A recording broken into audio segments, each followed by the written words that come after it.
Okay, so what we did is, or what, so what I did is I stuck in the curly willow and then added some rocks, made the grid like before, as you can see. And we have, for this 8x8 container, we have 6 stems of hydrangea. They come 3 stems to a bunch, so 2 bunches. This is super simple, starting with the outside. Put it in an angle. And you can just take one hydrangea, use it as the guide, and cut them all like that. Just like that. Remember what I said before about you want to avoid touching the flowers too much with your hands because it will ruin it. So starting with the outside, we're going to do 4. This is really easy. It's good for guys, for girls. You could do it with your friend. If you're having like a little dinner party, this would be fantastic. I'm adding these to kind of the center. Actually, that's all I have. So from the outside, 2 on the inside, and you're gonna wanna just tuck it in as much as you can. Okay.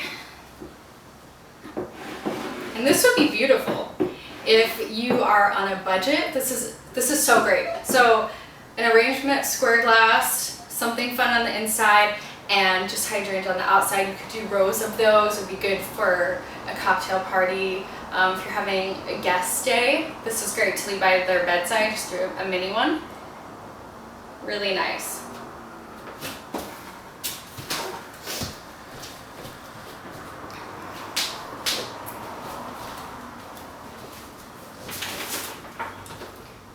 So I'm gonna add, just to spice it up a bit, these mini callas. They are called mini calla lilies, also New Zealand calla lilies. They're a little bit more expensive, moderately priced. The reason why flowers like this, though, get to be so expensive in an arrangement is because look at the stems. They're so thin. So you need a lot of these to make something look full, and that's really where you can start spending a lot of money.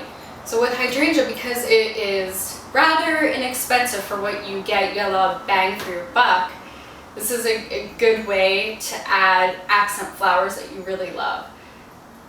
Hydrangeas have a natural grid to them, as you can see. So especially when inserting flowers, you're going to insert it into the grid, and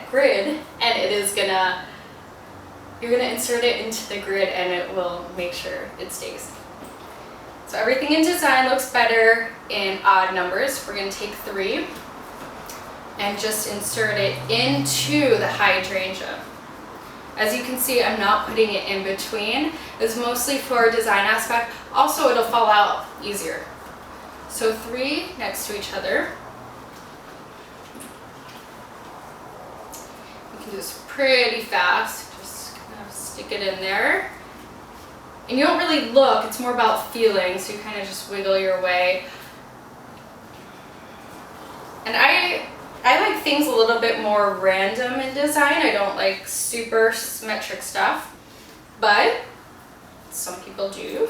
And with this, you can do either way. I'm starting out with adding 3 to each corner. You want some consistency. I mean, you want it to look like it was designed. You don't want it to look like you didn't know what you were doing. It's the whole point of this. Okay, so I'm gonna add, so I have the base, and now I'm just gonna add the random callas throughout. And this looks so gorgeous. I mean, how happy would you be if you received this? You'd be delighted. The thing about hydrangeas, though, is that in the heat, they will die. So make sure that if it's a hot day out, you don't have air conditioning on, you stick this in the fridge. That will prolong the life.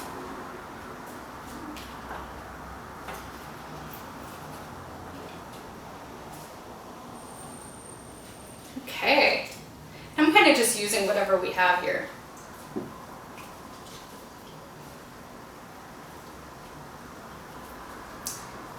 Put that final one in. Voila, that took what? total about 10 minutes, if that. You have a beautiful looking arrangement that it'll surely impress. This will surely impress your friends and family, whoever comes over will think, where'd you learn that? So to recap, how we make this arrangement is you find the flowers that you want to work with, and then you make the base work for that. It could be vice versa. For hydrangeas, you want to dunk it in water, shake it off. This will prolong longevity. Thank you for joining me. I'm Carly Cylinder, and I will see you again soon. Thanks.